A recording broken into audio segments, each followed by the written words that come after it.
we'll start off with, Jeff is going to lead us in prayer tonight, start off, and then we'll do a pledge of allegiance as well after that. If you would, join me in prayer. Father Jeff, we thank you for all the travel, safe travels that we're here tonight. Pray that each one here gets home safely, returns to their family. Lord, as we go through this process, we pray for unity. We pray for peace, Lord, and we pray that everything that we do glorifies you and your Son. Lord, as we continue through this meeting, pray that each one of us listen. We open our ears, that we become workers, and we do this for the right reasons. We pray all these things in your Son's name. Amen. All right, well, thanks everybody for coming tonight. I know it's kind of a short week the way we did it, but we want to make sure everybody was informed on state convention with Monday night and the chaos of that. So we want to make sure everybody was clear on state convention, and then let's do pledge of allegiance right quick, and then we'll get into some of that. So, attention, salute, pledge. I pledge allegiance to the flag of the United States of America and to the republic for which it stands, one nation, under God, indivisible, with liberty and justice for all. Hey, can I interrupt? I just want to take a group picture real quick because this is like the first of it all, right? So I want to take a group picture. Sorry to interrupt. Okay. Oh, my phone died. No, just kidding. Okay, here we go. Cheese. Somebody's not cheesing. Cheese. Okay. Thank y'all. Awesome. All right, well, just want to make sure everybody tonight, that's kind of the main topic, will be going over what state convention is, some of the committees. We'll cover a few topics and have kind of an open discussion time as well. But to start off, though, we just kind of want to introduce the Central Committee. And so far, we just have me as chair. We have Susan Holmes as vice chair, and Julia is secretary. We are actively looking for a treasurer, so if anybody would like to volunteer for that, we're going to have sign-up sheets, and we'll get to that. But right now, I'd like to introduce Susan. She's going to give a quick introduction of herself. I kind of put her on the spot, but and then we'll go on from there.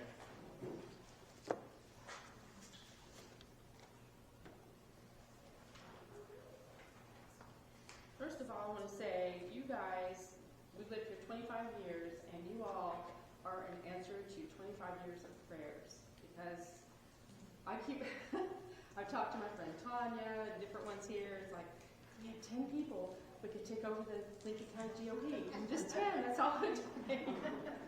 And so this has been, I think the timing was just right. It's amazing. I've been involved politically for, I'm not going to say the year, but when I was 23 years old, I went with Phyllis Schlafly and Eagle Forum to the Capitol to protest what was called the Equal Rights Amendment. And I don't know if you all are. Is anybody in this room familiar with that? No? You are? Essentially, what it would have done is put our girls in combat, in active duty combat. And it would have, what it actually would have done, which has happened anyway, is created millions of latchkey kids. That's what it did. And they did it piecemeal. After we won our fight, that's what it did. It created all these children that didn't have parents at home. So I have this that made my husband cry. I'm going to try to read it. You can't cry. I'll probably cry. So when we moved to Lincoln County 25 years ago to live on our centennial family farm, my mother rhetorically asked why we would do such a thing. Both my mom, as well as Tom's great uncle, who was living on the family farm at the time, were always complaining about the corruption in Lincoln County and the Good Old Boys Club, whose members line their pockets by selling out to the highest bidder. None of us have seen that, have we? Mm-hmm. But he who has the gold makes the rules is not in our nation's founding documents. On the contrary, these miraculous manuscripts, paid for with the blood and lives of patriots, were an inheritance and the hope and promise of a level playing field, justice and potential prosperity for everyone, both the rich and the poor. It seems these principles of liberty have been all but forgotten by the majority, but especially by the ruling class, which makes a democracy, or mob rule, a dangerous thing. Benjamin Franklin made it very clear. We have a constitutional republic if we can keep it. I'm just one of many who stand on the shoulders of giants, great patriots who, over the past centuries, blazed the trail of liberty at great personal sacrifice. At 23, I entered the political fray by working with one of these great patriots, Phyllis Schlafly and her Eagle Forum, who were lobbying against placing young women in active combat zones, which I already mentioned, a battle which we actually won to the dismay of the likes of several notorious feminists like Gloria Steinem, Betty Friedan and company. Has anybody heard of them? No? Okay. But then through the years, on my journey seeking the truth, I learned some very distressing things about the plans of a certain group of nefarious individuals, causing me much anxiety, wondering what kind of world we would be leaving to our children and grandchildren. And now we can actually see some of those dreadful plans coming to fruition with this so-called green energy push by these globalists. Make no mistake, it's a huge land grab and will destroy our property, our health, and even possibly our lives if we don't stop it. So that brings us to today, and today is a new day. This is not the Lincoln County of previous generations. Something good is happening here, and each of you who continue to show up to fight the good fight against a corrupt political establishment proves that. When General Michael Flynn visited Oklahoma last year, he admonished those of us with grown children that if this nation is to be saved, it's up to us. Our children are busy and distracted trying to buy groceries, pay their bills, and raise their children. This speech by General Flynn was our call to arms and music to my ears. Having been in the political fray for decades, we would now have help.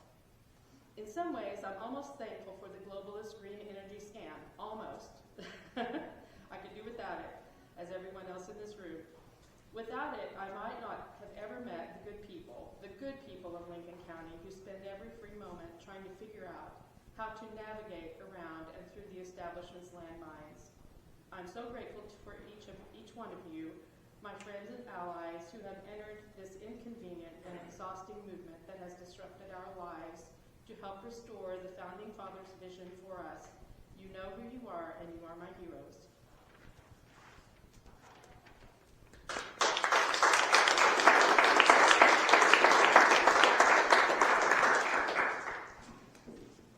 Julie, are you taking a pass? Well, I didn't prepare anything, and I'm not much of a speaker, but I really, besides voting and keeping up with politics on the news, I really have not been very involved. But I did attend some meetings, and I didn't care for what I saw. What I did care for is all of you people, you grassroots people, were out there just being awesome. And I thought, you know, all of the things that they're giving up and the time that they're spending and their passion, I can do a little something. So this is what I'm doing. I'm helping with this.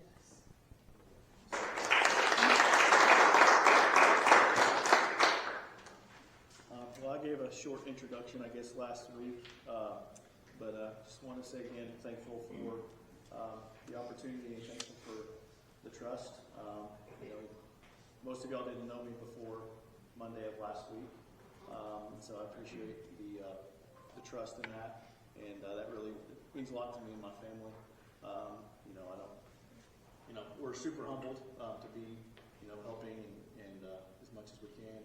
And I was a little bit lax-seated in some ways. I was kind of, I kept up with current events, but I was very much so on the fray of political agendas and being involved in politics. But we moved up here in 2018 to Lincoln County to pray, and we bought a house and moved our family up here. We took a youth pastor position at church, and we really fell in love with the area, with Prague, with the town, with the people, and everybody just kind of took us in, and it was an easy transition. I've lived in Ardmore, a little town outside of Ardmore, for my whole life. I was born and raised there. That was where all my friends were. That was where my family was.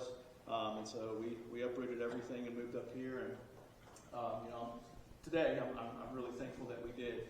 And it just seems like time after time we've seen God's provision in our life, and for that I'm extremely thankful. But thanks to you guys as well.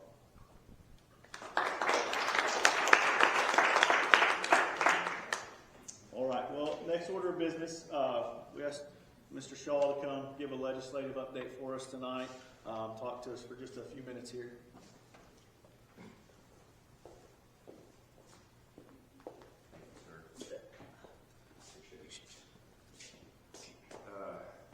How did you describe it? Inconvenient and exhausting, or exhausted? That encapsulates a lot with what we're doing. No, just very, very blessed to be here. Very blessed with the way things are moving. There's such a divide in politics. It's not, and there's not just two sides of the coin, right? It's not just Democrats and Republicans. It's not even just establishment and grassroots.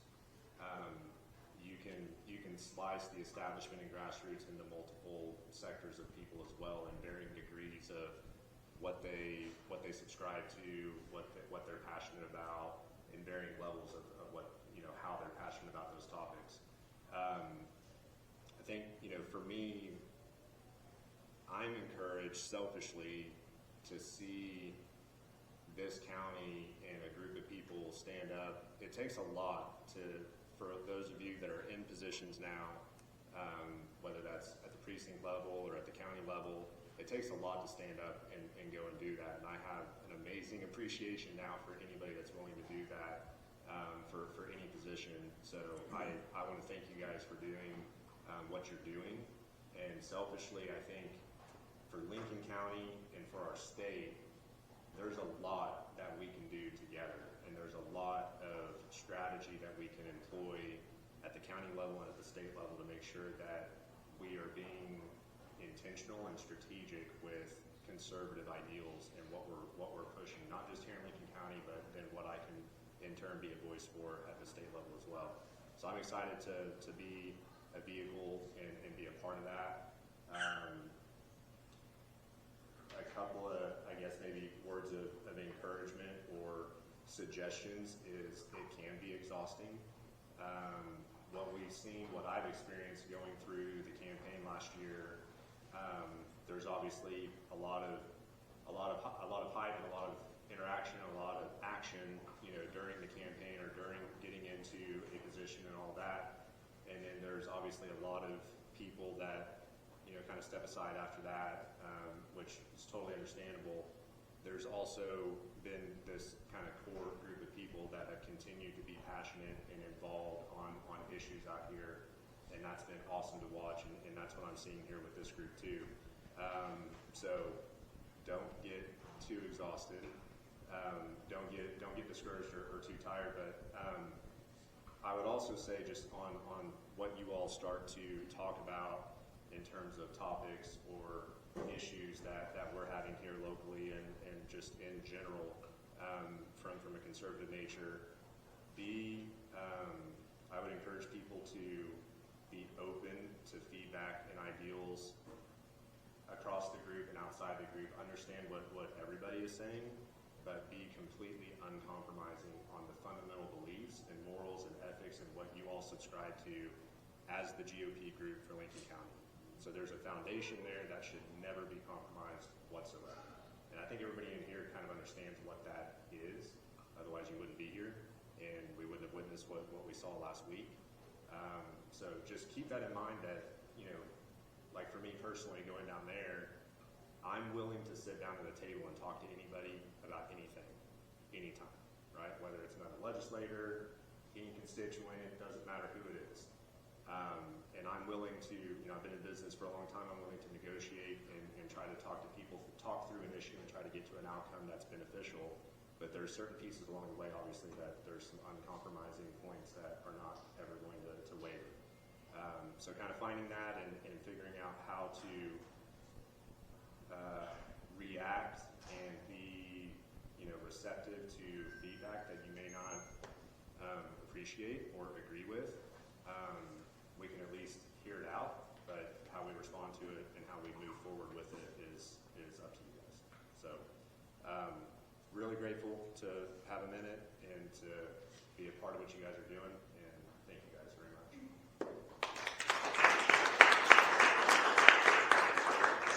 Gonna take some questions? Anytime. You got a question? Oh, I thought you were kidding. Sure, there's some questions. I've got a serious question that's probably never been asked, but what's your favorite color? Don't answer. It's always the wrong answer. Blue and gray. It's a good thing. Oh, sorry, it's red. It's red. Let's be clear. Hey, wait, where we sit with the humidor bill that's to the green, where exactly is that sitting right now? Is everybody not tracking it, or does anybody know what I'm talking about right now? So everybody knows exactly. So Senator Green's biosolids bill initiated as a moratorium. He converted it into a ban, but it's a path to ban. So there's kind of a progression of kind of reduction in land applied biosolids as fertilizer over the next couple of years. That passed through his committee last week. So they're like us, kind of going to full-time floor days right now, getting through bills on the floor. I don't know if it's been scheduled or heard on the floor the last couple of days on the Senate side, but it should, as long as I hear it on the floor. But it did go through this committee and get passed out of this committee. And then What bill was that? What number? Senate Bill 3. Okay. He also had his Senate Bill number 2, which was quarter-mile setbacks for wind turbines. That also passed his committee and should be available for the Senate floor. There's 2 different setback bills on the House side that you need to be aware of. House Bill 2751 is the wind turbine setback bill, and House Bill, I want to say it's 2136, but I could be wrong, is authored by Dobrinsky, and that's for solar complexes and battery storage systems. So those are, they kind of bifurcated the wind and solar into 2 different setback bills. Both of those passed committee, and one of them has been, the solar one has been published to the floor calendar on the House side, but it's not been put on the agenda yet. But it can at any point at this time. So a setback for solar panels as well? Yeah. Is it also? No, it's not even close. It's like 500 feet. And it's got 4 different kind of measurements, whether it's from the road or from the hospital or what have you. So it's very different than the wind turbine bill that got put up. So that's that best meeting you were mentioning? There is a best meeting April 3rd or 4th. I just put out the post today. So there is a representative from Black Mountain that'll be in town, and we'll have it at the shed in Meeker that evening for them to. They're trying to approach it as, and I'm sorry, I don't want to take up a ton of time. They're trying to approach it as a open house where they're going to have tables of information, and you can go and talk to different reps from their company. But I'm going, and I've already encouraged them to at least have like a statement addressing everybody in attendance and being willing to accept some Q&A as a whole, and then they can adjourn and do an open house kind of roundtable if they want to, and take questions in different parts of the building. But I'm going to make sure that everybody has the ability to ask questions publicly in front of the group. But I would appreciate everybody kind of spreading the word on that, so we get people there to ask the questions that we all want answers to for that. It is April 3rd. April 3rd, 6:30. So. Yes, ma'am. I know this is going to put you on the spot, but I received a message today about Senate Bill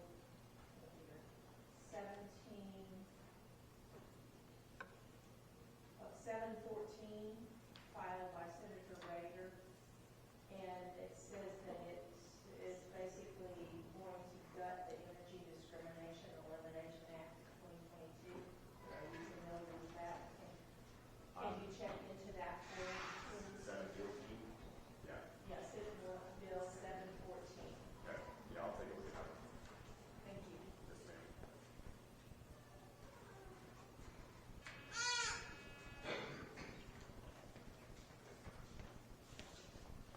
Anybody have any other questions?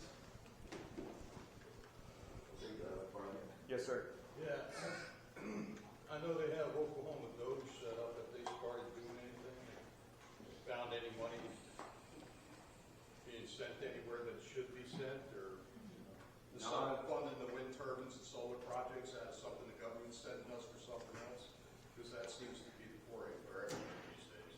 Yeah, so I know Missouri had covered a bunch in some of their audit and coding efforts with, I don't remember the amount of money that was kind of being siphoned off through green energy projects.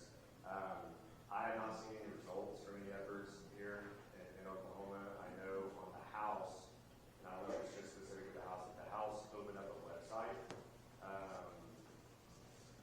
to allow for the public to comment and send in some issues that they're seeing, like what agency and what topic and things like that. I know as of a couple of weeks ago or a month ago, there was a couple hundred submittals or entries into that portal at that point. I don't know what they covered. That hasn't been released yet, but people are starting to send some feedback. Yeah, I mean, the thing is, we've been funding our own demise. Yeah. So, They recommended closure of 5 different buildings that were here in Oklahoma. Say it again. They recommended closure of 5 different buildings here in Oklahoma. Yeah. Yeah. It's a good start. But yeah, I'm not aware of a bigger effort. I mean, I know the intention is there, but I haven't seen any results from it yet. thank you.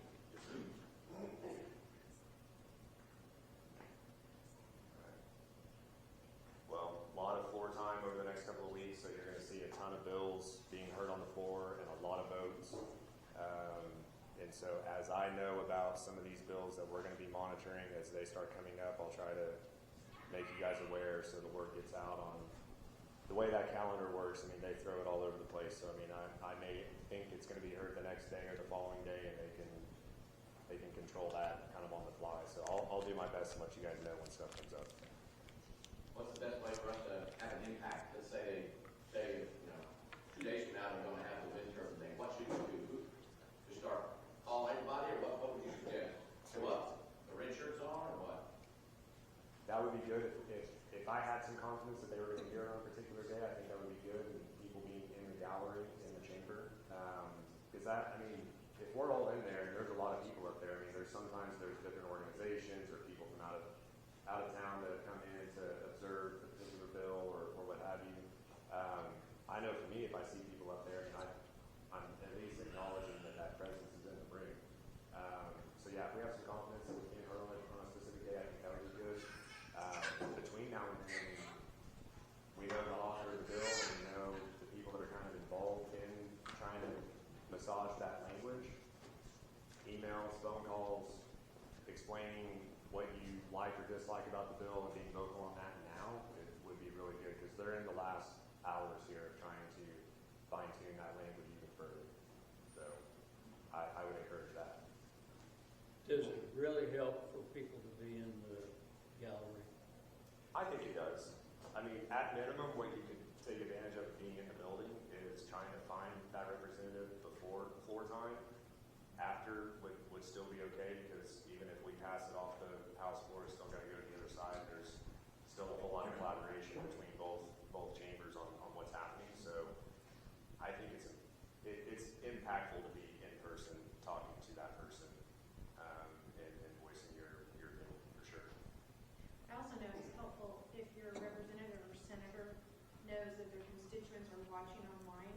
So if you plan on watching, just send an email to Senator Green and let him know you're watching what's going on. Even if it's not, just on a daily basis, like any time that there's bills moving on the floor, let him know you're watching. It helps. Because I get a ton of messages and phone calls from people that aren't in the district, right? And I respect that feedback, but I don't treat it the same as feedback that I get from in the district. And so when I get contacted from in the district, or if people are in my office from the district, that means a lot. It means it's a different thing than just some other person, right?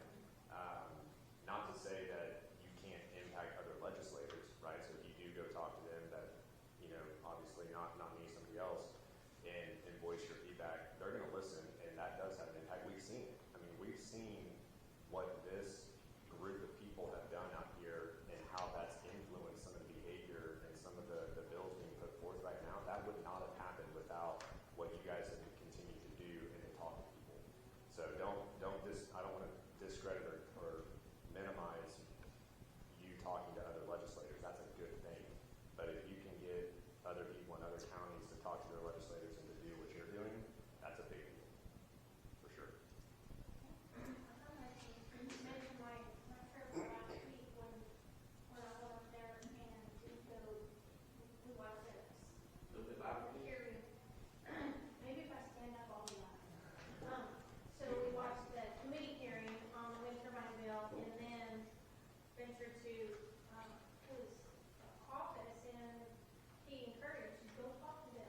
constantly battling, like, you know, different people trying to trim that right down to a smaller amount because they don't like how much it supports victims of any crime. So if you are into property crime, you have that. So I work with that, and then there's two laws that are in existence today. It's Ida's law and Casey's law. And I worked with, it took us 5 years to pass Casey's law and 3 years to pass Ida's law. I beat the Capitol every day. And I can't stress to you to find out who's saying no and go and speak to them, but don't be combative. Like, there's no reason to be combative. Just sit down and say, hey, tell me what it is you don't like about this law. Tell me what it is you think. Read their bios, see what it is that they don't, see what it is. So I was able to speak to 3. One of them changed their votes on the House Bill 2175. One of them told me until his constituents told him that he didn't, that they wanted him to vote yes. He was to be neutral. He wouldn't vote no to kill it, but he also wouldn't vote yes at this particular point in time. And then one of them told me if they modified Section G, that he would vote yes. So these are, like, now you can go back and say, hey, they modified Section G, you'll get a yes vote. So when you talk to them, don't be combative. Just ask them what it is they don't like about it. Say, is there anything that could change in this bill that you'd like? That you'd say yes. And then go back and report that, because, 5 years is a long time to pass a bill. I just want you to know that. And then I happened to be in the district when the very first, so Casey's law is like an Amber Alert for adults that are missing. And I just happened to be in Tulsa when the very first Amber Alert went out. It was so, it was powerful because I spent 5 years on that particular thing. So don't get frustrated, don't be combative, and just, go and say, hey, what is it that you don't like about it?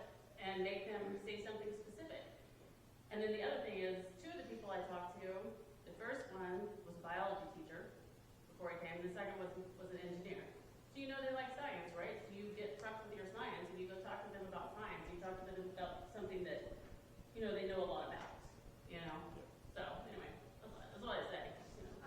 One more thing that I just want is, I feel like explaining to them what that bill means to you personally, what their vote will do to your life, in a kind way. Just say, this is what it means, and just leave them with it. That makes it real, because just today, and we're not even in the heaviest part of it, we voted on 50 bills on the floor just today, right? So this is one bill amongst hundreds upon hundreds of bills.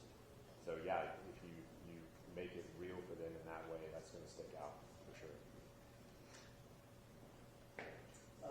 On a serious note, piggyback off what Robbie said, I was up at the Capitol with Kim, and pretty intimidating, and until I went to the bathroom and used the bathroom and washed my hands, I realized that they come in here, and it's the same, it put me on their level, right? And I don't know if that's but we're all human. Yeah. And so from that point, I moved forward with thinking I'm going to go back up there. I'm going to go. And so afterwards, I'd like to show you all a model that me and Kim's been working on to represent a setback to the wind turbines. And I brought it here at this plate for y'all to go and stay afterwards and look at it. But I'm going to go to the Capitol and show, Jim used it as a tool, but I want to go use one of those legislators who voted no on some of those bills or voted yes. I want to show them what we're dealing with. And so, y'all, I'm from Jacktown. I'm doing Weaver. This is Kim Willis, my dad, my sister. If y'all don't know who I am, I just want to introduce myself. And I appreciate y'all, and y'all made me, I've made a lot of friends out of this. And Jim, since this is our first one, I want to say thank you, and to your wife also. And I appreciate everybody for helping out and doing everything we can to try to save this county and make it what it needs to be. Amen. Amen. Well, I appreciate you guys, Dakota. Thank you very much. I look forward to seeing what you guys start doing. Cool. Thank you. I don't have a question. Good. I just want to bring up this one point. We're not singular focused, okay? But we've been accused of that. But what I want you guys to think about also is that we are laser focused on a few bills, okay? And that's great. But there are some other bills that are going through that's going to have just as much impact, maybe next year or down the road,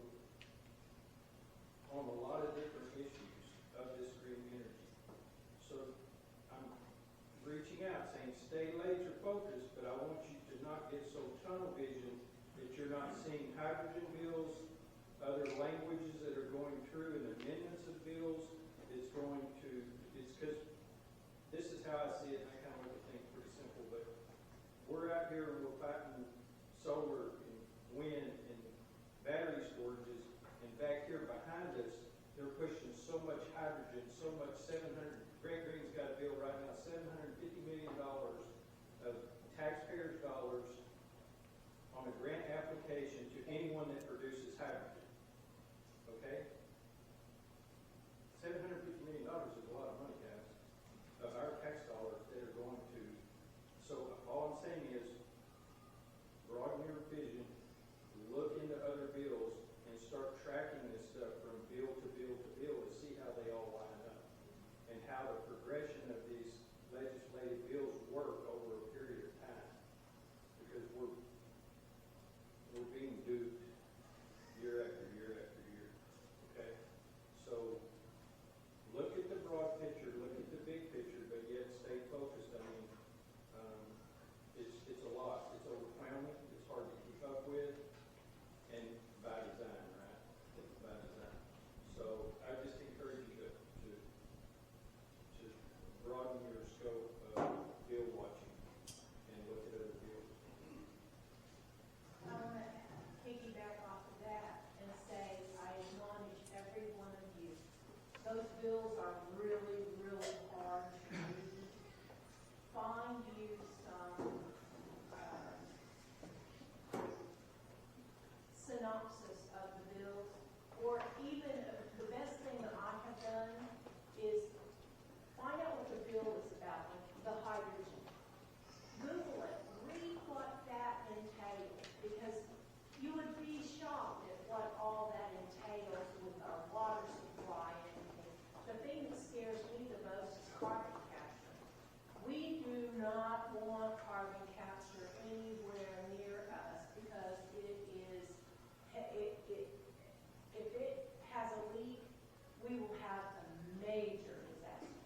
And these are all parts of the globalist agenda. And there's so many parts to it. And get apprised and educate yourself of what each one of these things are, so that when you do hear a bill, you can go, oh, I know about that. That's all. That's great. Let me just finish up saying, what has hydrogen got to do with green energy or anything?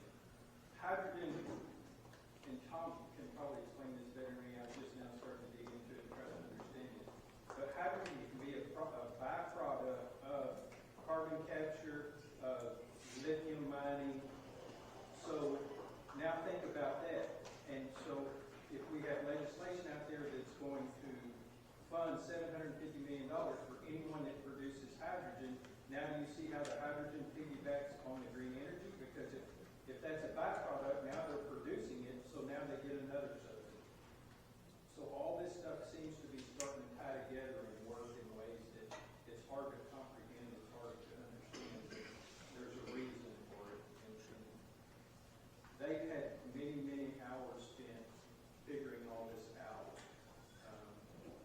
And we're sitting here seeing them playing catch up, trying to stop the train before it derails. So anyway, that's how it all ties together.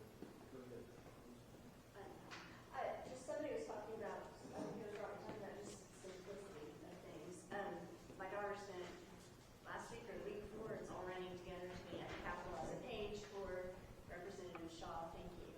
And one of the things that they do and they teach is when they're debating bills as pages, the simple question, what problem is this bill trying to solve? That should just be the fundamental question to every single law that goes through up there. What problem are you trying to solve? Is there a problem? What is it? How does this solve it? So if you feel intimidated by the whole process of looking at these bills and advocating for us and your neighbors, just kind of boil it down to something real simple like that and look at everything through that lens. And the second question is, what's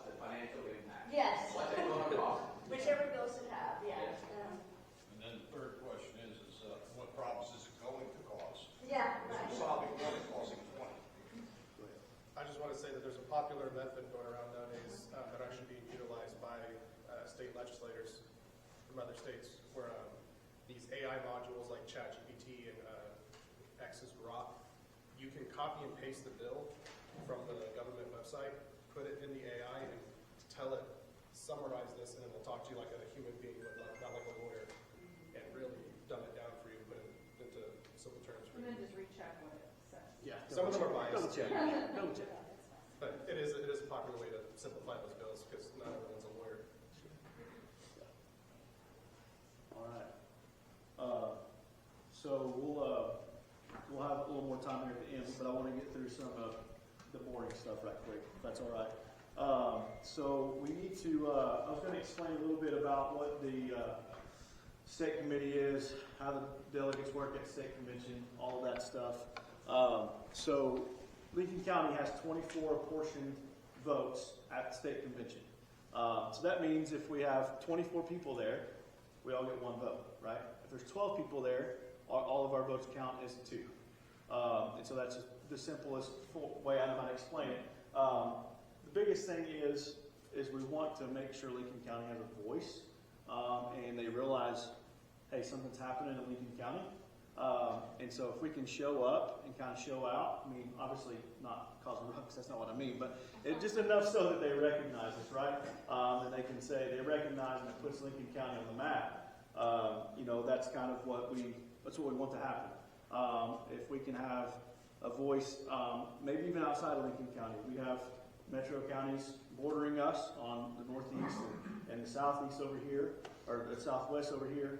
And so if we can push this stuff out a little bit, maybe we can have a bigger voice. But it's going to start by getting involved in stuff like that, making those connections, making sure that we're showing up and they can say, wow, Lincoln County has a passionate group of people.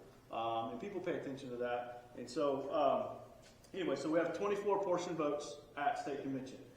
There are 3 committees. Does anybody have that sheet that has those committees and the state committees?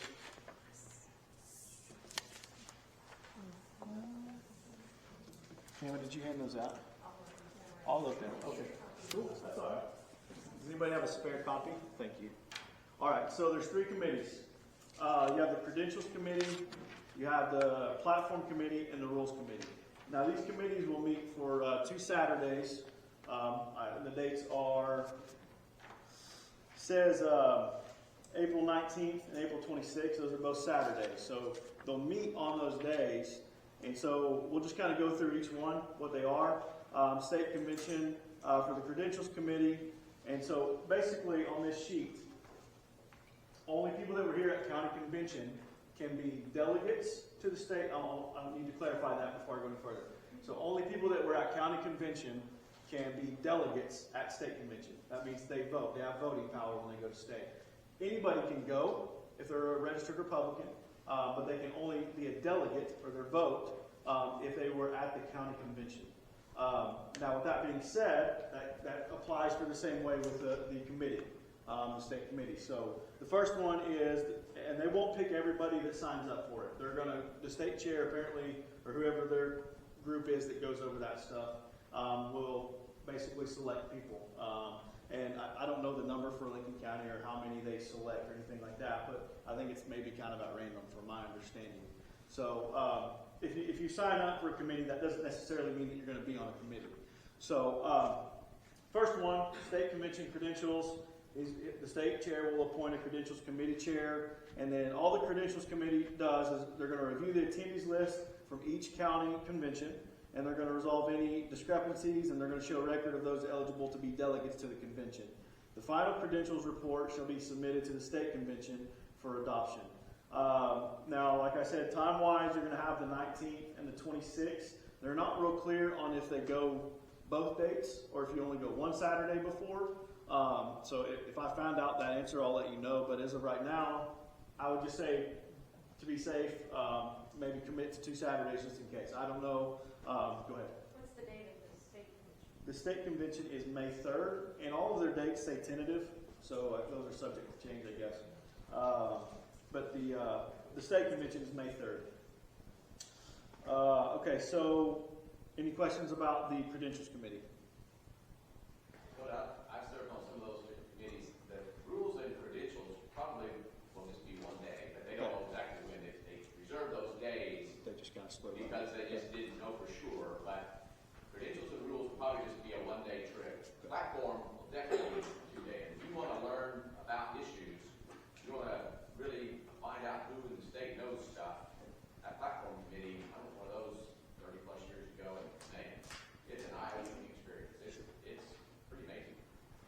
When we get to the platform committee next, do you want to tell us a little bit about that? No. Okay. Good question. Okay, so just logistically, if you sign up to be a committee member and you're chosen, Yeah. selected to serve on that, do you also have to be available to go to state convention? That's my understanding. Is that basically if you commit to a committee, they for sure want you to be at state convention. Okay. I'm sure there are extenuating circumstances, obviously, but yeah, that's kind of like, hey, if you're going to be on the credentials committee or whatever, be at state convention. Okay. That those are always on a Saturday. Yes, yeah. The both of those are, so the dates they have now are April 19th and April 26th. Those are both Saturday, and the state convention is on a Saturday as well. So Is it an all day or just like an evening? Do you have any? it's my understanding that it's pretty much an all-day thing. Yeah. A question, so what exactly is the importance of, like, can you run down what these two committees do, like what reason would anybody have to want to be on them? I think How more would than that benefit us? yeah. So I think more than anything, it will kind of let you get into more parliamentary rules and those procedures and learn that more, if that's something that you're wanting to learn. And then obviously just being involved, you make connections that way. I don't know, I mean, if you're not interested in that aspect of it, then I don't know outside of that what benefit, as far as that goes, there would be. Go ahead. Question just kind of related to his. So just in snooping and looking what I can find from years past, I don't know as much on the platform because I got on the evening, but I know on the credentials with such a big group of people, those Saturdays before, the way I understood it in reading was that's where they credentialize everyone to make sure that the people that are going to be there are Republican, they do have their voter ID, all of that. That has to all be presented even before the actual convention occurs. So it's more of, it's such a big number of people, we need as many that would volunteer and be willing to help us kind of get through this process, was my understanding. The platform committee, oh, I'm sorry. No, you're fine. No. The platform committee, Tom, you can help with this maybe, they're going to be, okay, what we did not do at our convention, which is fine, we Right. didn't do it, but if people had platforms they wanted to vote on and then send to state, then the platform committee sorts through all of the stuff that came from the county conventions, Right. and they'll somehow add it to the convention. And those things Be are voted discussed on, and right? voted on, Yeah. right. And those are like the foundational Yeah. tenets of the GOP party, Right. is essentially what Usually that the is. pro-life issue is Right. huge, and always there's lots of contention Right. over that. Yeah, so the platform committee could be very involved, obviously. And next county convention, whenever that happens, if there are issues that aren't on the platform, that it's like, hey, we would like to see that, like the pro-life issue or whatever. Then at that point, that's something that can happen at county convention too. So so that's good segue into platform committee. Is that what we're good on? Credentials? Good. All right. Okay, so platform committee. So the same thing, state chair will appoint a platform committee chair. Subcommittees will select each of their chairs. And then the platform committee is going to review and revise the last adopted platform to reflect current values and policies, like Susan explained there. And so Tom, sounds like it's pretty intense, so they're going to need both days. And they're full days, right? Both full days? Very likely. So, Yeah, very okay. likely. So that one's pretty involved, obviously. Any questions about that one? Okay. And then the rules committee, they're same concept. State chair is going to appoint a rules committee chair, and then the rules committee is going to review and revise the last adopted rules as necessary. And the rules committee may submit additional rules, regulations, or platform planks to the floor, and will specify the percentage of votes needed to pass. So let's say at county convention we noticed something about a procedure or something that we thought would work better, and we wanted to institute that into our county rules. We could do that, and we submit that to the state, and that is what the rules committee does at the state level. They review those, and they can adopt them at a state level, is my understanding. Is that right? Are you talking about adopting county rules at the state level? You write them up to be adopted at the state level, right? Is that how that works? It's my understanding. I'm not 100% certain. All right. Okay. That's this could be a 1 or 2 day affair. Like I said, they're not really clear on that. Just April 19th and April 26th. So go ahead. Oh, just Okay. All right. Any questions about the rules committee? Clear as mud.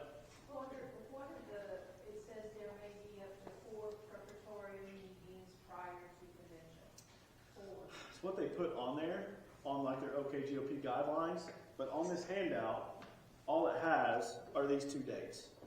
So I think we're safe to just go by the April 19th and the April 26th, because that's the most recent handout that they've given. So Some of those could be Zoom calls, you know. You mentioned that they're going to split the platform up into different committees. The platform committee will have subcommittees, you know, education or gun rights or whatever it might be, and they have 10 different subcommittees. And those subcommittee chairmen might all have, you know, Zoom calls for those days. So I might have a question. Don't murder me. So, but is anyone here that was here before last week? Is anyone here that was previous to last week? I don't think so. Yeah. Yeah, Steven's. I've been here before, but Okay. 2 years ago. I've been here before. Well, here, September and October. I was just curious if like any of their peers, Had experience. yeah, that anyone had experience with those days they could talk. But if we're all the newbies, then never mind. With the convention or with the? Just in The general, committees. like, Okay, you know, yeah. I would like to know what we were doing previously and things Right. like that, but if we don't have anybody. Well, Has- I've been to convention Yeah. and several times, and I'm not an expert on it by any means, but, it's pretty much what we saw. It can be like our convention on a much larger scale. You're gonna have point of order, point of information, people standing up and saying, Tom, have you been? I've been twice. Okay. So, that's pretty much what it's like. And it can be really contentious like ours was. And long, yeah. And sometimes it's frustrating because there are people there who seem to dominate the stage, people that we don't agree with. You know, right and right. That's frustrating, but it's still worth being there because we want good people, real Republicans to take over. Okay, is it not important that, people of grassroots go to the vote? Absolutely. Absolutely. Yes. So your vote, it's like taking your voice from Lincoln Right, County to right. the state You will be level. voting, yes, yes. And so it is important to be at that convention. Yes. Because I don't even know, because there's so much in my head, that where did I get this information? And if there's no one in the room, there's like 900 votes, and 700 of them are from grassroots. So that, you will be in a room with, hey, I've never been there. Says that wasn't, Jean White, maybe, I don't know. Anyway, that those voices and those votes count. And so to be in the room is a really powerful thing. And Oklahoma County just had their convention over the weekend, and Oklahoma City, that whole area, Oklahoma County is very purple. We've got to be there, our people, our conservative voice has to be there. They dominated, just like They did. this group dominated last Monday, it was reversed. It was reversed. But Tulsa flipped. So, Tulsa just flipped. Tulsa flipped. Tulsa County. So, yes, that was good. Yeah, you know, that's right. That's a big deal. I don't know if it's grassroots, I'm not really sure on that, but, yeah. More conservative. Yes, that's a good point. I mean, we want that grassroots, this movement in Lincoln County, stuff that's happening here, it's been happening over the past, little while, to be displayed there, where they can say, oh, wow. How many slots are on the list, the sign-up list? Like, did the state say we need you to have, you can have 20 Yeah. people on the sign-up list? It Or didn't say, there's not a specific number. I don't know how many people they you did. need to get some? Right. You mean for delegates, Robin? For this sign-up list, like if I can't. Like for the committees? State convention, so I'm not gonna sign up for a committee, but, yeah, the committee list, Yeah. like, do they want us to have like 20 people deep on each list? There or- wasn't a specific number anywhere that I found of like, we're gonna pick X amount of committee members, or X amount from this county, or X amount. I didn't see that. The only number that they did show were the 24 portion votes. That will be, that's the delegate voting. But that's on Right committee. on that, you said we have 24 votes regardless of whether I have 12 people there or 24 people there. Those 12 people will be our 24 votes. Exactly. Okay, so we don't get penalized. If we have one person show up, they are all of our 24 Exactly. votes. Yeah. Right, okay. Thank you. Okay, and then so So May 3rd is the convention, but May 2nd is the gala dinner and awards ceremony as well. So, okay, is everybody pretty clear on the committee stuff, all that? That kind of works. Okay, so Monday, there's supposed to be a credentials report whenever that happened. So that didn't happen, obviously. So what should have happened is they should have basically had a form that looked somewhat like this.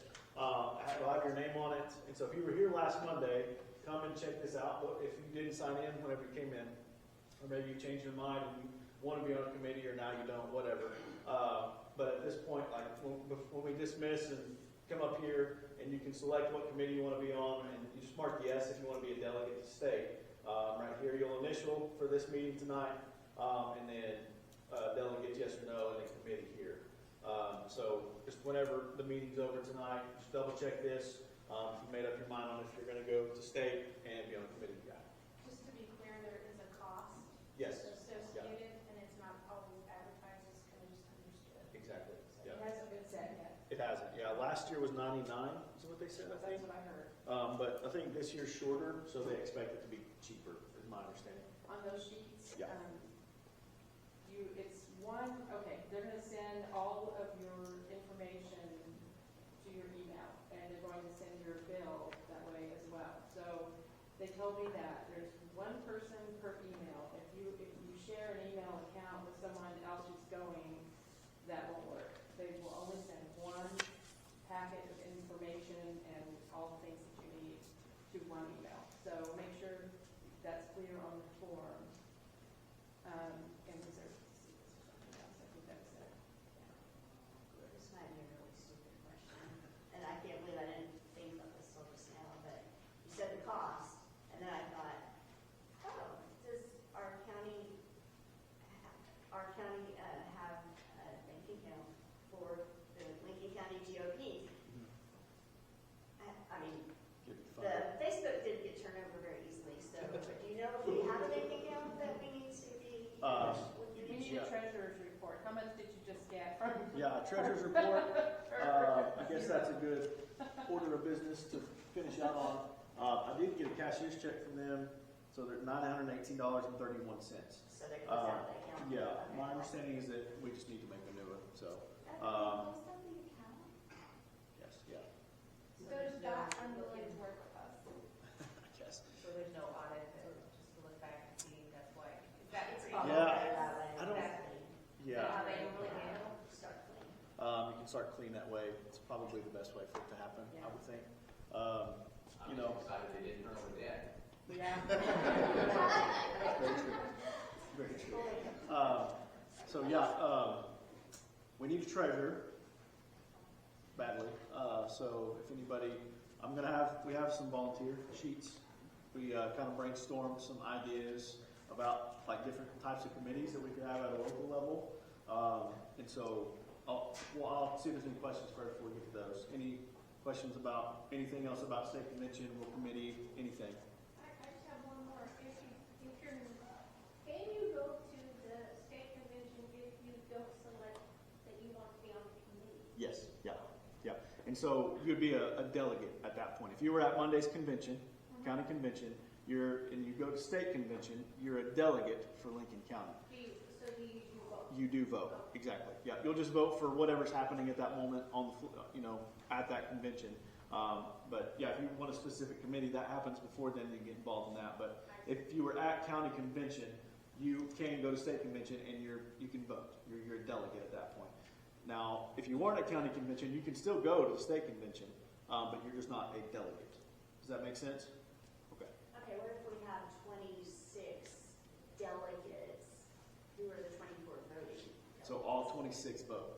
It's a portion. Yeah, it's a portion. So you would do 26 divided by 24, each person, or 24 divided by 26, I'm sorry, would be 0.92 votes per person. Yes.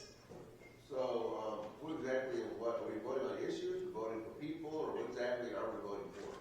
So, All of the above. yeah, all the above. Yeah, those committees that we talked about, the state committees, they're going to take those credentials report, they're going to take platform stuff, they're going to take any proposed rules, all of that stuff, and they're going to bring it before the state convention, and that stuff's going to be voted on. So, I mean, that's As a what, follow-up to Yeah. that, I thought of it just before he asked that. There are going to be people running for offices there, you know, they're wanting to vote there. We're all pretty, well, new, or, you know, I'm coming back in after years of being gone. So what we probably need to work out is, like, over time between now and then, is a way to let each other know. I'll talk to Cheryl Yeah. about this, because there will be people we don't know from Adam. We don't know if they're good people. So I want to find out from her if she knows in advance, if we can find out in advance. And then on issues, there may be some issues voted on, like the platform issues that we're clueless about, you know. So we might need like a hand signal thing going on in our group, Yeah. so we know, like thumbs up or thumbs down or whatever. yeah. And that way, you know, we're not just like blindly voting on a person that could end up being somebody we don't want. Yeah. So does anyone in here have connections to other Republican groups that we can find mentors then to help us get more understanding of what we're doing and things like that? Or is this, I mean, are we all just kind of Yeah. figuring it out? I think Okay. we're all kind of figuring it out as we go, for the most part.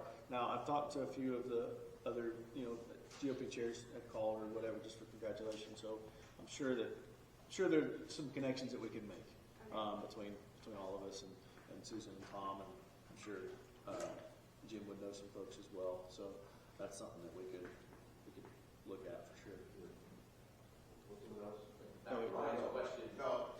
You're gonna vote on the state chairman, you're gonna vote on the state vice chairman, you're gonna vote on the national committee man, national committee woman.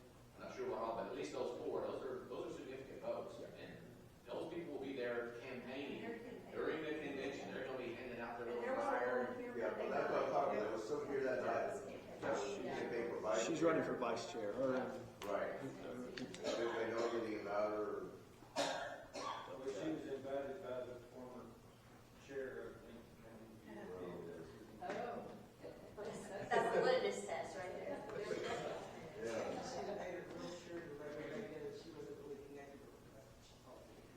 Yeah, she was like trying to like distance herself, but that could have been politically. Well, that was after the fact. Yeah. After half the meeting was over. Yeah. Just vote them all out, all the Yeah. Have you served before? Yes, and I don't know. All right. Anything else on the state convention stuff? Everybody pretty clear on that? Good. Clear as mud. It could be a lot of fun. It Yeah. can be pretty entertaining. It'd be fun. There'll be people up there that know Robert Rules and know the arguing back and forth, and you'll think you're watching Jerry Springer or something. It can be fun. I'm looking at it, it says that it's at Crossroads Church in Oklahoma City. Okay. So in case you're wondering. Okay, Crossroads Church, Oklahoma City. Yep. And I think they said the two committee meetings before, on that 19th and 26th of April, are at the Republican headquarters. I think. Starts at 8 a.m. also. Yeah. I think it's at 8 to 6 or 8 to 5. It was a full day. I know that. It was a full day. Do you have any information about how many total delegates there are in Oklahoma? It's 2,000. Yeah. So there's 2,000 divided by all the counties of Oklahoma. Okay. And so obviously Oklahoma City and Tulsa and those counties like that have a lot of apportioned votes. And then there's a bunch of counties just like Lincoln County that's 24, 36, or 32 or whatever. But total, there's 2,000. And my understanding is that there's two that aren't counties, and they're like young Republicans or college Republicans or something like that. Yeah, and there's a lot of controversy happening about that right now. I don't know. Yeah, I would think so. But yeah, 2,000 total. And we'd be 24 out of 2,000, you know. And that was kind of my point, is if we can, you know, get this pushed outside of Lincoln County to surrounding counties as well, and push what needs to be pushed, you know, then at that point, that's when stuff starts to get moving, get rolling. Okay, anything else? Do we have any information, do we have, I think this may be short, do we have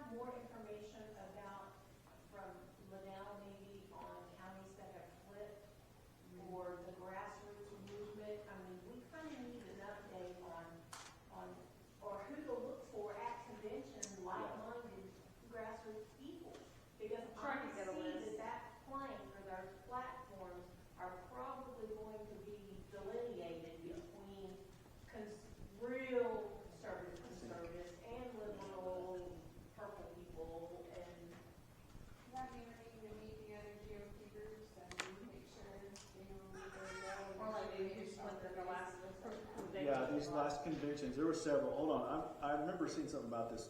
I talked to Linnell today, and she mentioned the fact that Tulsa County quit Yeah. yesterday and Wagner. Wagner, that was the one I was thinking of.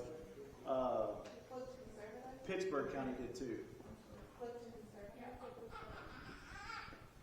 Yeah, so. I think we're gonna see the work that you've been doing with the other counties has spurred on a lot of these, because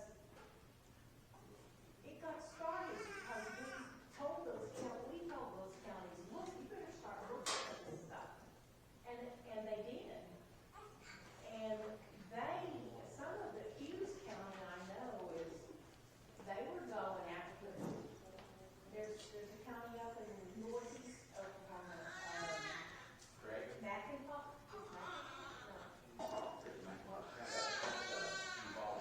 Yeah. But it really it was really spurred on by the wind turbine and the green energy thing. I think that's gonna be a big difference in this condition. I have one more thing. Yes. How many in this room did not get to vote at our convention? Last Monday? Last Monday. You were at the convention, but you did not. No, I was in California. How many were there who didn't get to vote? How many were there who were not allowed to vote? Really? The whole room got to vote? That's amazing.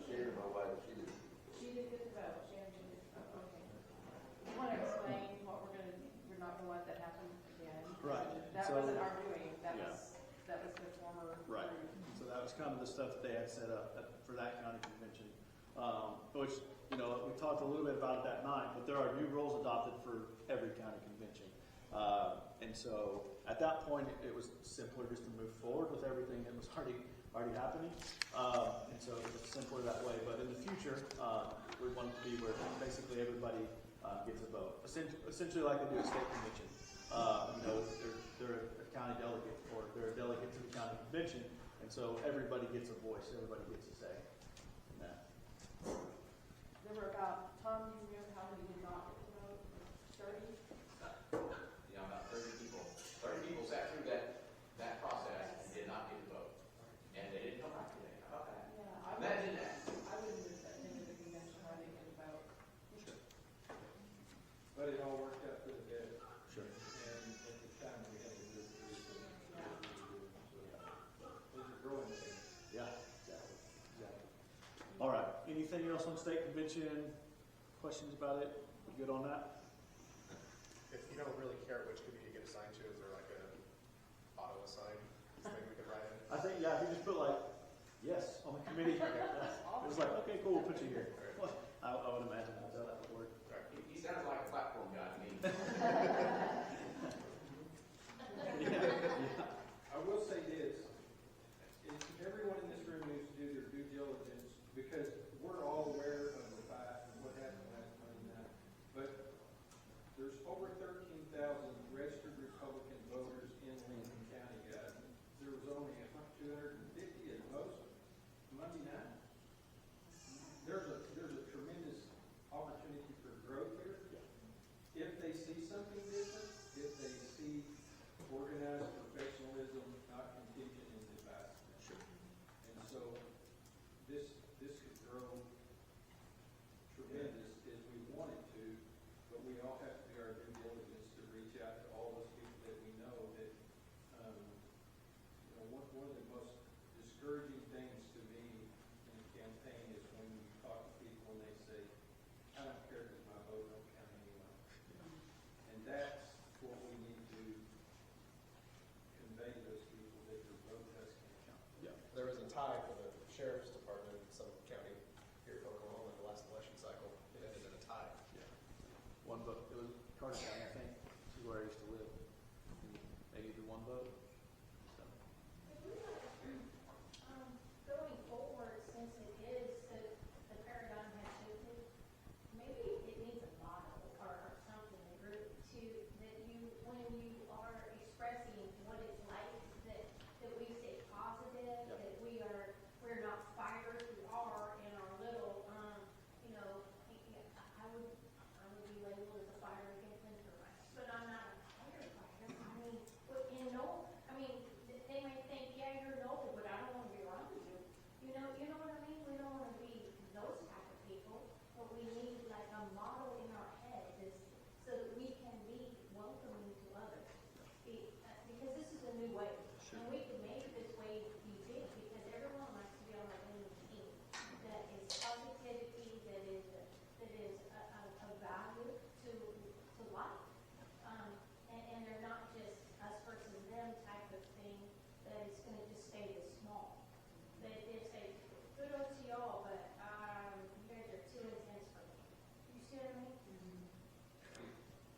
those people who say their vote doesn't count, if they didn't vote, it didn't count.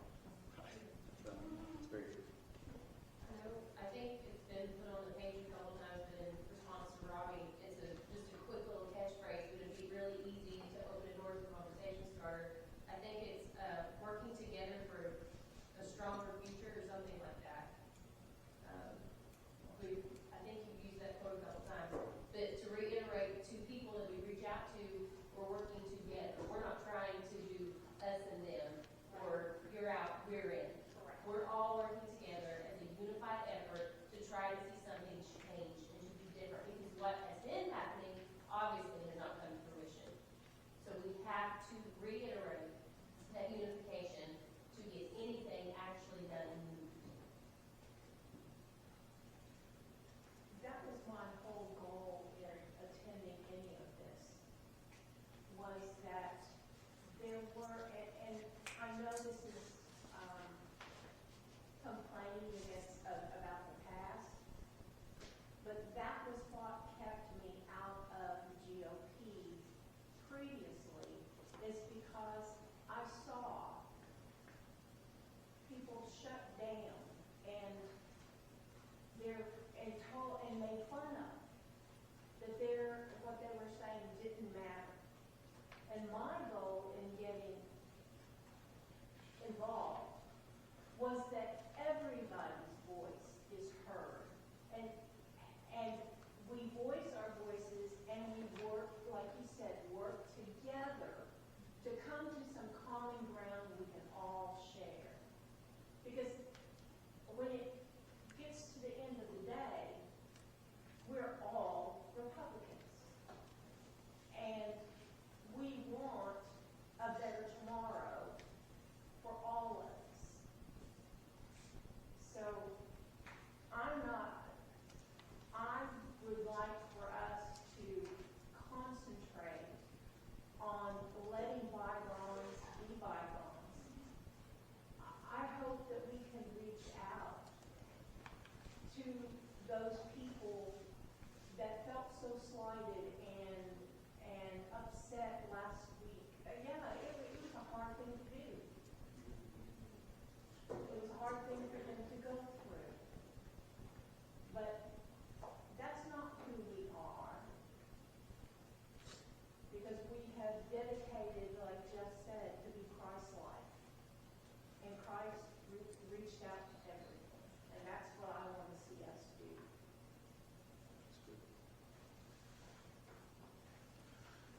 All right. Well, I think we're good on state convention. So,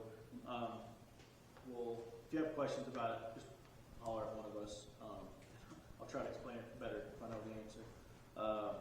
But okay, so we just kind of brainstormed some like committees, subcommittees on a local level for, and I'll just kind of go through them. We obviously need a treasurer. That's not necessarily a subcommittee, but we need a treasurer. So we printed out a few of these. If you're interested in any of these spots, just put your name in here. So we need a treasurer, but we also need a social media communications person. Just make posts on social media, nothing crazy. Just inform people about events happening or a bill that's going in, stuff like that.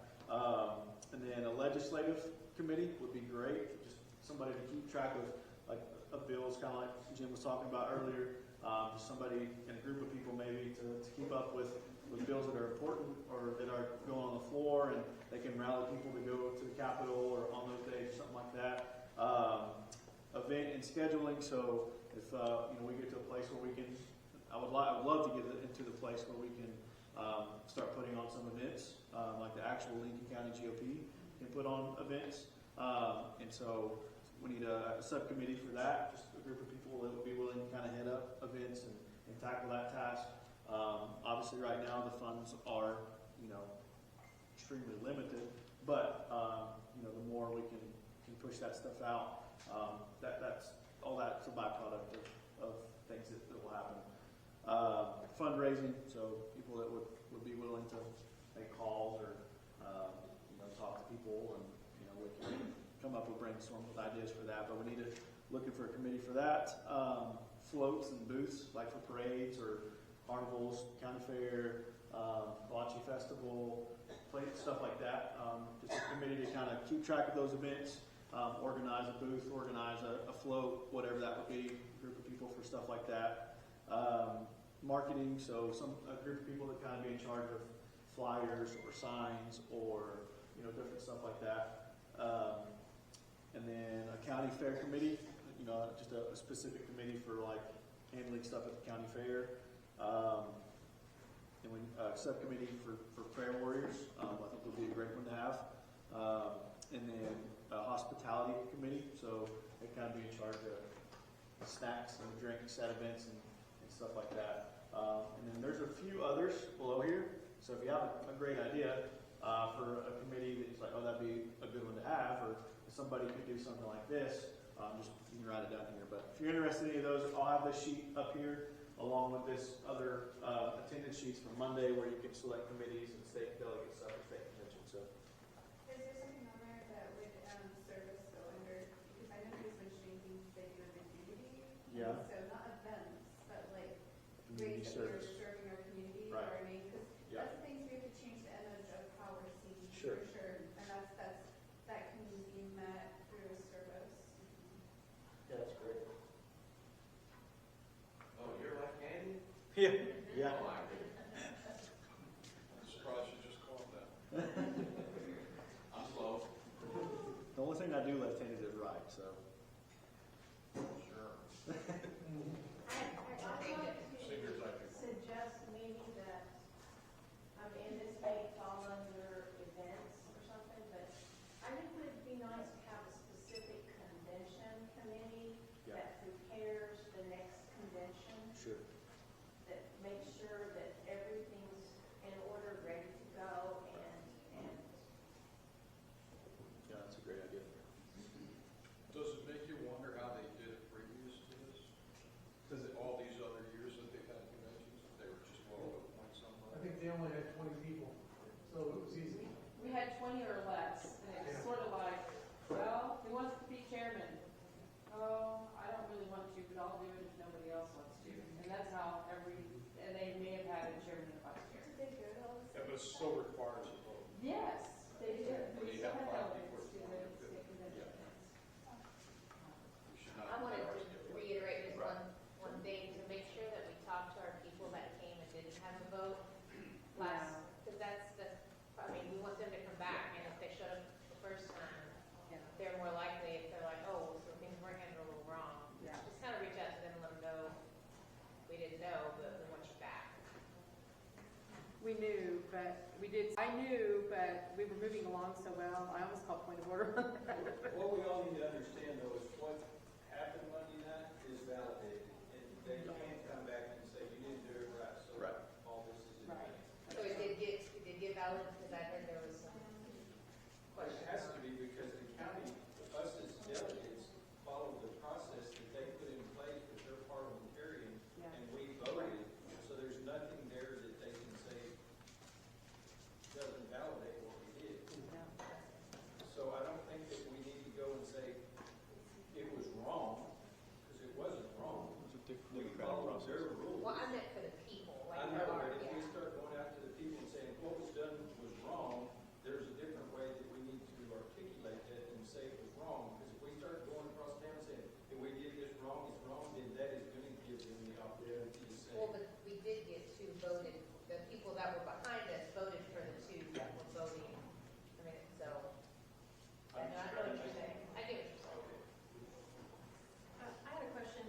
One of the years that I went to the state convention, I was not able to go to a precinct meeting, and I contacted the precinct chair, and there was delegate space from my precinct, and so they allowed me to go to the state convention, even though I had not attended the precinct meeting. Okay.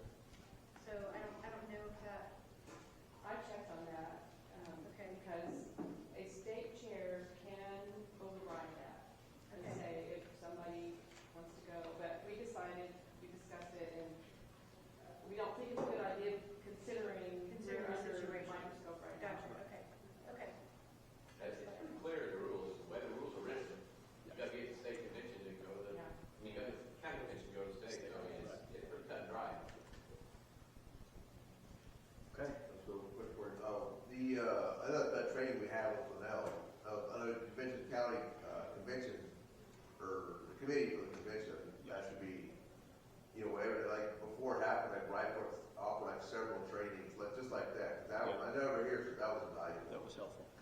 absolutely have that.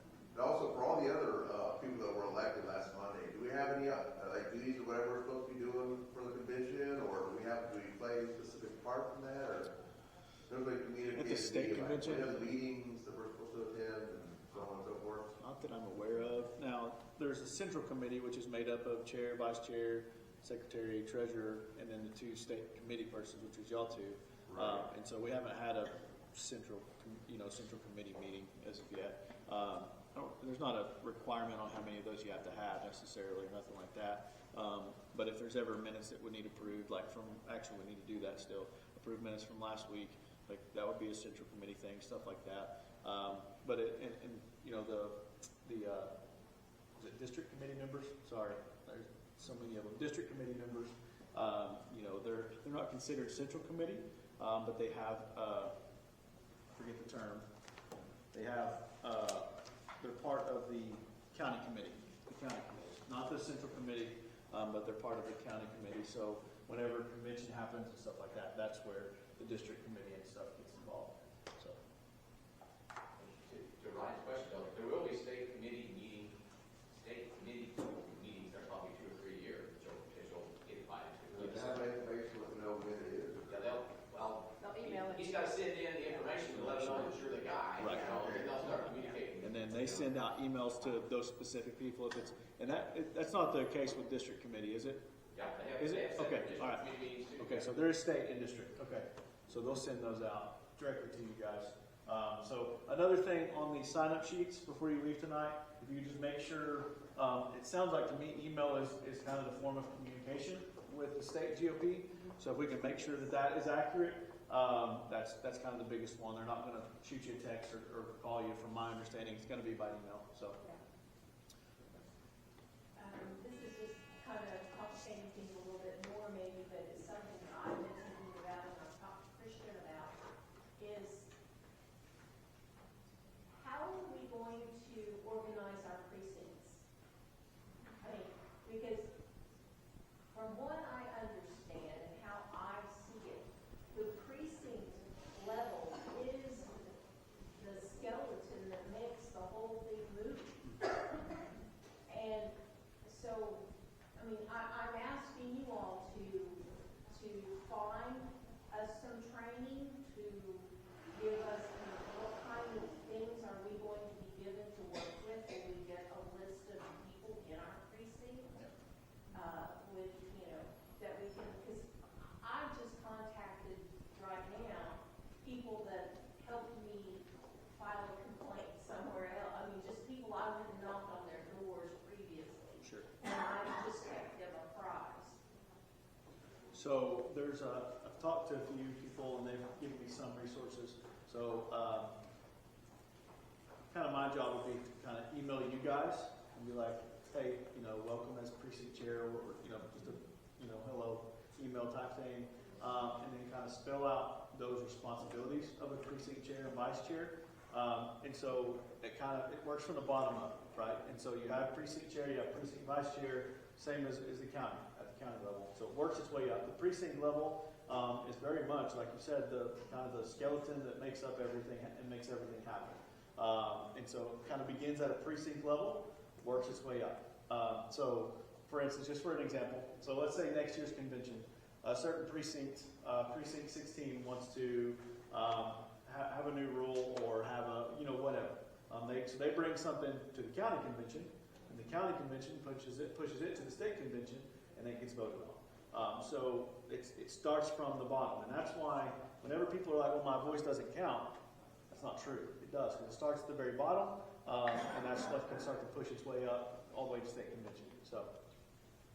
One way to reach out to people is if we can get a list, I don't know if you're like Shingle or whoever gives it, if that precinct chair and vice chair can get a list and start making phone calls to people in their precinct, because those are the closest neighbors to you. They should kind of know you a little bit, hopefully, if we are all a community. And so that's a way to kind of delegate it out to kind of do the outreach within your precinct.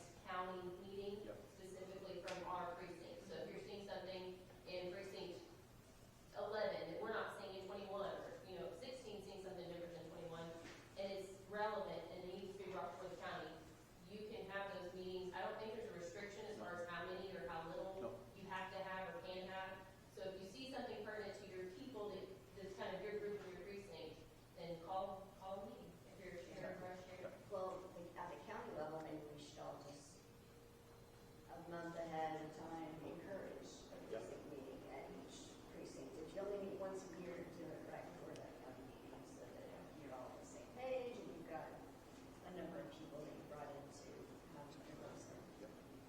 Now, the normal way is to have the precinct, like you have a convention, and the precinct was like 30 minutes before, right? The normal way is to have the precinct meeting at least a week before the county convention. And that's the way it ought to be done 2 years from now.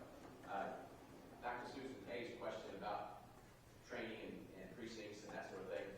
There's a little booklet that was written by, it's all about organizing the precinct. It's written by a guy who used to be the state chair, his name just a second ago, Porter Davis is his name. And he really preached the precinct, that that's the way you build a party and all that sort of thing. So there are resources out there. It's probably online now too. You can Google his name, Porter Davis. He was a state legislator for a while too.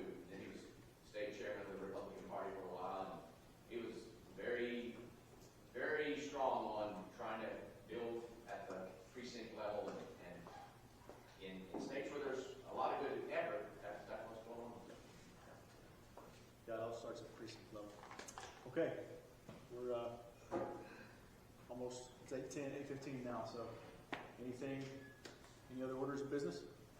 I want to give you all some good news about the wind turbine situation. We've been studying the data on leases that have been signed, and that's one of the things that I've really focused on for the past year with a lot of other folks of you, but I came down here to the county courthouse and got the latest records. But this data should be encouraging to you, and I also want you to know, Jim had to leave because he's an early riser and he's got a lot of bills to go read that they'll be voting on tomorrow. But even though his bills didn't get heard and he wasn't able to push through, he still has a lot of influence, and what's happening in our county and what the numbers that I'm going to tell you is a result of him taking the bull by the horns and saying, I'm going to run for office and help bring this whole issue to light. So his leadership and his message and all that have definitely been making a difference. You can't just judge Jim's success by how many bills he gets passed. A lot of times they're referred to as lawmakers. That is totally wrong what they're there. They're there to represent our voice and to protect our liberties, our Constitution. Too many of those people think that their worth is measured by getting 6 bills passed. No, every time they pass a bill, we lose a little bit of freedom. So we're more free when they're not in session, is the way I look at it. So let's encourage Jim and not let him feel bad that his bills didn't even get heard. But anyway, so here's the numbers. The statistics for the landowners who've signed wind energy leases in both the Apex and the NL project. There's an NL project that's in the northeast part of the county, and it's been going on for like 7 years. They've been trying to sign up leases over there. But in the past 6 months, since the county commissioner public notice was mailed out, okay, in the past 6 months, there's only been 5 leases signed in the whole county in 6 months. All right, there are a total of about 8,000 acres in the Apex area that's been signed. You might remember that they're trying to get about 35,000, so they haven't quite made a fourth of what they're trying to do. If you look at their presentation that they gave a year ago, they anticipated being at 35,000 acres by about October. Well, we've shoved them way off their schedule because of the efforts that we've been doing. Of those 5 landowners that have signed leases in the Apex area in the last 6 months, 0 live in this county. They live somewhere else. In fact, in the 12 months that Apex has been signing up leases, 2 people who live in this county have signed leases. And that accounts for about 600 acres. So it tells me that people who don't live here are trying to influence our way of life and impact us, but our neighbors are good neighbors. They respect our property rights, and they're good folks. So we need to think about that and make sure that we thank them and realize that. When we did the database search and we did the mailing, we sorted it by anyone who had 20 acres or more, because we knew those were the type of folks that Apex was going to try to contact. And there were 1,500 landowners in the Apex area that could be, eligible to sign a lease. 2 of 1,500. That's almost 100%. I mean, that's incredible. So, of the people who live here. So, I found those statistics incredible. Of the 8,000 acres, just to give you an idea kind of where they might sit, about half of those are on the northwest part of the whole Apex area, over north and west of Kearney. There's about 20% of them up around just to the west of Agra, and then there's about 25%, about 20% over near the town of Kendrick. Yeah, Kendrick. And that's because that's where the tie-in point is. That's where they're going to connect to the grid, is over there. And so they've got several small parcels over there. And then there's a few others that are just kind of scattered around. Not very many, but a few. So in a year's time, for them to only get 8,000 acres and 2 people who live here, we're having an impact. So keep up the great work. Let's keep fighting. Let's keep going.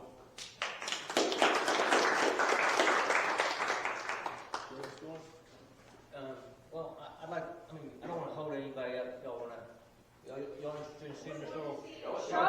Yes. Show us the money. Kim, you help me? Drum roll. She's been helping me. All right. What I wanted to do is generate some kind of understanding with all those people that are on these committees. There's a lot of people on 3 or 4 different committees that either live in Oklahoma City or live in western Oklahoma, where the 450-foot wind turbines are, the shorter wind turbines are. And I think a lot of those people on those committees don't realize that these are the next Gen 5 and 6 wind turbines that are 725 foot to 650 foot tall. And so I wanted to put it in perspective. And this is, majority of this stuff's from Hobby Lobby. But, so we kind of started so let me kind of get this set up. I've been practicing setting it up. I'm going to pretend like, and this necessarily isn't to say that we're against them. We're just saying we're for them in locations in which they are applicable and they fit into the lifestyle of the people. So this wind turbine here is an example, and this is pretty much to scale. What's the small one, an example of the older ones? Let's do it this way. 450 feet ones. Okay, let's get a little guy set up here. So let me get it set up here. Kim, help me with connecting all these little guys' houses and stuff like this. Our little monopoly houses. Schools. Is that a church? Church. So, yeah. So, what this is about is, right now, they're trying to push the quarter-mile setback. And this here setback is, in my opinion, what the Green Energy Company is striving for, to maintain what they're working towards.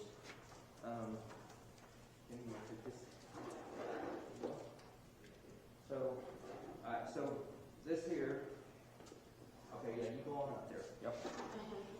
Run, Kim, run. 17 feet. Do I need to scoot this down? Yeah, you might as well sit on the table. Okay, so here we go. You do the school and airport? Yes. So we've got a 425-foot wind turbine, a 15-foot house, a 305-foot Statue of Liberty, and a 725-foot wind turbine. This right here is a quarter-mile from the wind turbines, which when that quarter-mile setback was established, it was for the 450-foot wind turbines. Now that these newer, taller ones are coming into play, they are proposing that the setback will be structured at 2.5 times the turbine height at the wing tip of the turbine blade. And that is right here. And this is all to scale. So basically this is a quarter-mile, nautical quarter-mile, which is 1,519 feet. And this is approximately 1,800 feet. And that right there is 1.5 miles away. That is for schools, hospitals, and airports. So this is the distance that they're allowing for schools, hospitals, and airports, but this is what they're giving us back here, our homes, and these are pretty much to scale. So if you kind of look at the size, the proximity, and I wish I had my flashlight, because what I was showing was that a shadow flicker is very, right here on this location. Not so much over there. And that setback was established with these wind turbines, 450-foot wind turbines, for safety of schools, hospitals, and yeah. Let's see if we can generate that. Can somebody get the lights, please? Just kidding. You just been dying to say that. But it's kind of hard to see. Y'all can, but so for instance, you know, here's the sun coming down, and you can see the shadow of the, you know, and so they're about, 5 o'clock, 6 o'clock, yeah, of course, and with hardly no effect anybody down at that end. So I guess what I wanted to try to take this to the Capitol, and I guess these are going to be my population density people here too. I'm going to show 35 people per square mile versus Western Oklahoma, which is 4 people per square mile, the average. And so I wanted to show this density. I'm going to have these are still kind of, we just got finished with it. It's still wet. The glue's still wet. Hot off the press, But I want to thank. Yep, they made this little guy for me, Statue of Liberty. Yep. So this is the scale, also. But I don't think a lot of those people realize that what they're doing to us right here, in regards to something, and something else that's not considered is that they're judging, they're capturing the 2.5 setback to the center of the mass, but what they're not accounting for is a 250-foot wind turbine blade that is now a significant proportion of this distance compared to a mile and a half. 250 wouldn't be that much, but if you look at 250 with 1,800 feet, that's significant.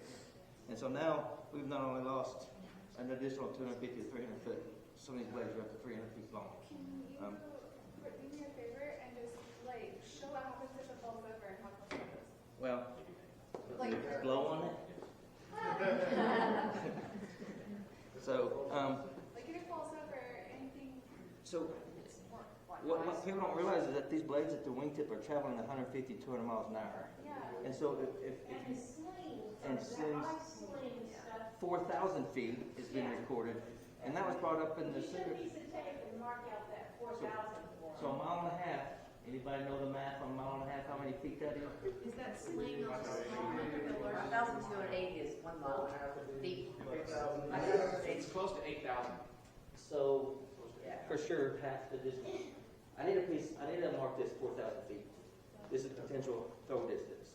1,000 feet. Well, they'll never go for that because then they can't put wind turbines. Bingo. And so it's not about years, it's about money and cents and how many go on the spot. You don't have enough spots so they can't time it. Bingo. And I don't want to be then you're going to have to worry about micro plants for sure. That's coming down the line. And it's strange that it's not that we're against them. Well, some of us, I just think there's a proper place for them where there's less densely populated areas in the state, and there's plenty of space for that. And I'm not sure why they're hyper-focusing on reconstructing and putting this stuff in here on top of our heads. And so I just wanted to make a model to give them a true understanding of what this is. I don't know, maybe y'all give a little insight. I think it's awesome. Yeah.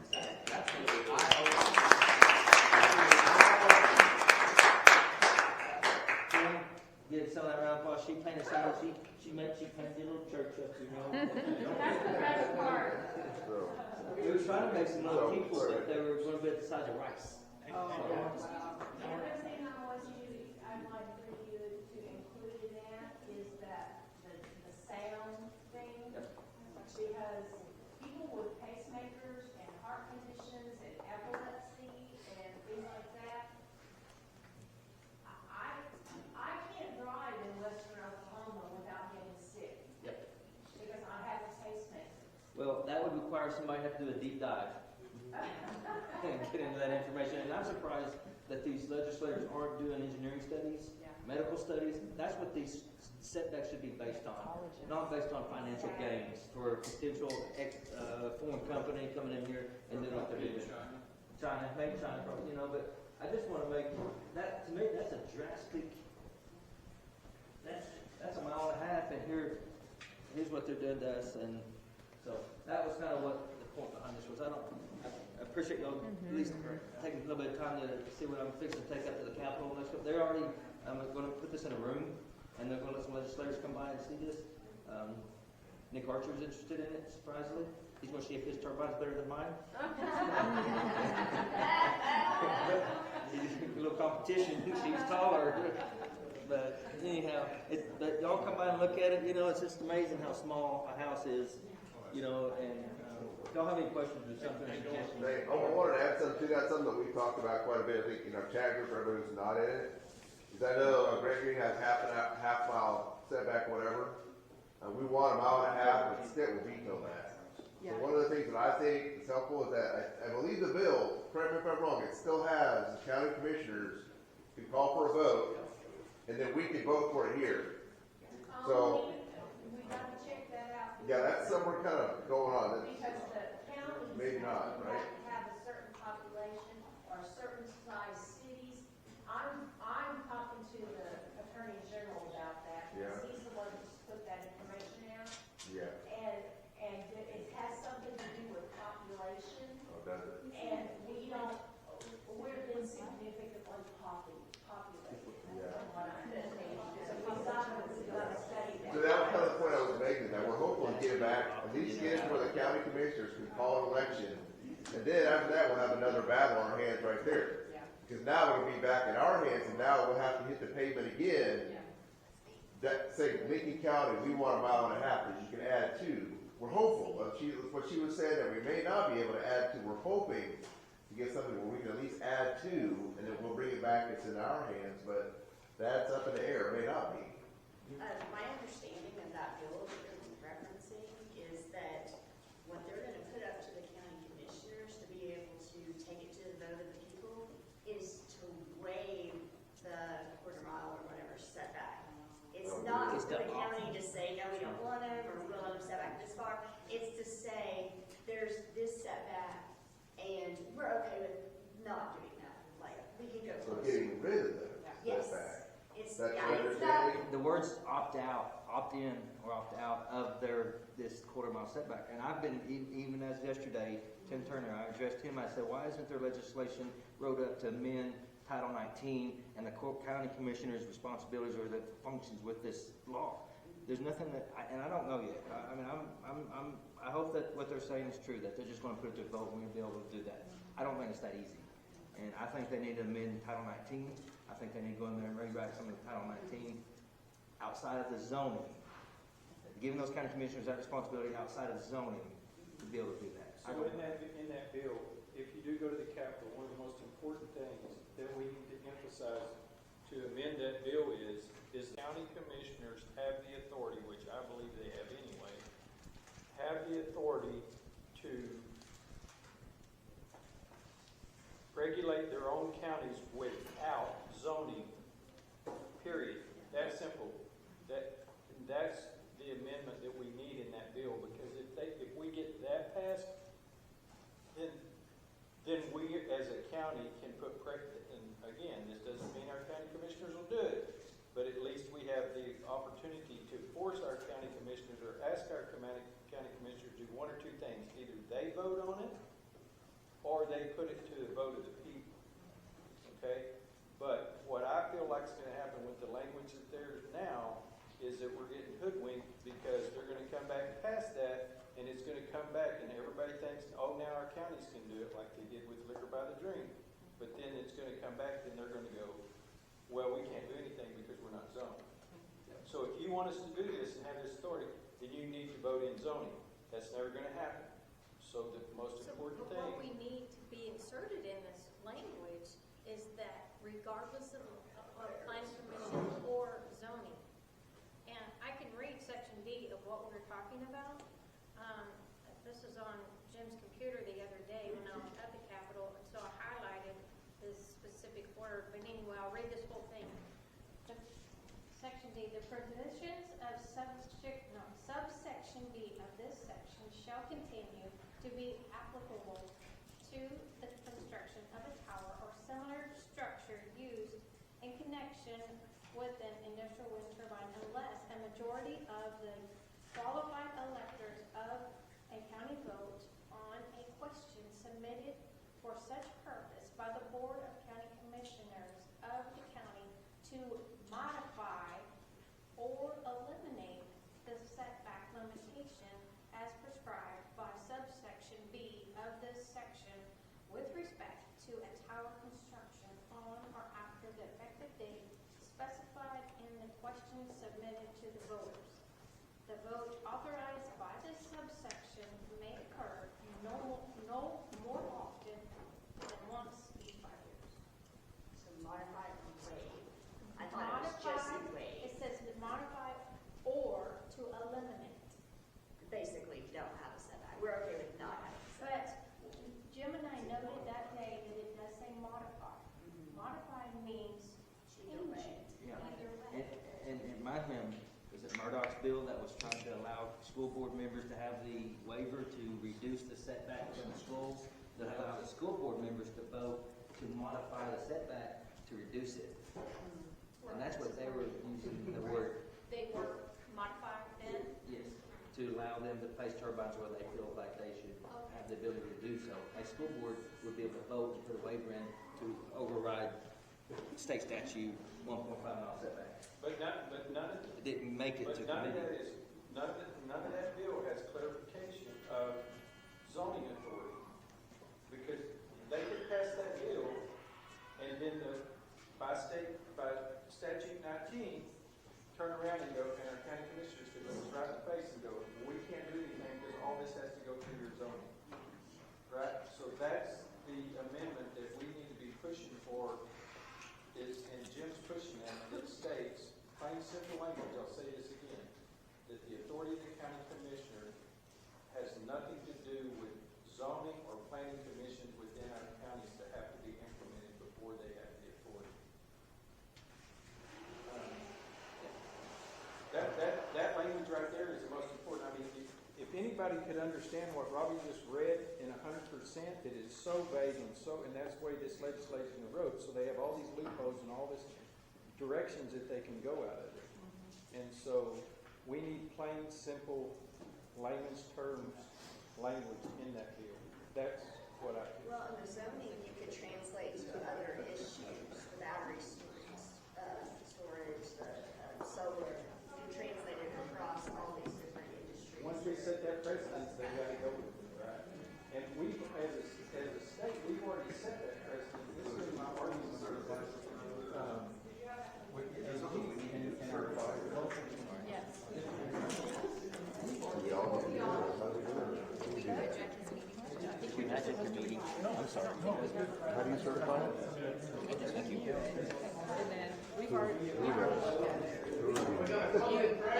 Shannon. Oh, me and Shannon. Yeah. Yes. Yeah, One of the committee members? we need a motion to dismiss. I don't think we need a motion. Wait a second. Okay. All right, Nay. Hey. we'll dismiss and pray. Lord, thank you for this time together. Thank you for the opportunity that we have to be here tonight. God, I just pray that you'd give us grace, that you'd give us mercy, God, that you'd be with us and give us wisdom, God, to walk humbly and with dignity. Lord, I pray that we could be a witness for you in the middle of all of this. In Jesus' name we pray. Amen. God bless America.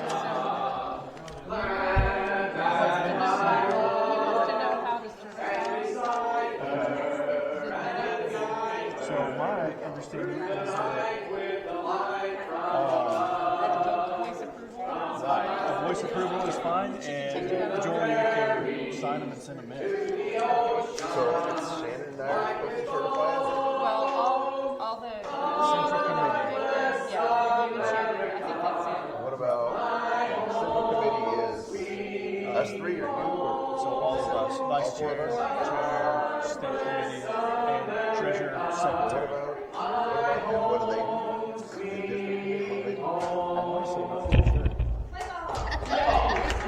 Some kind of decision needs to be made. It's like My understanding is we, like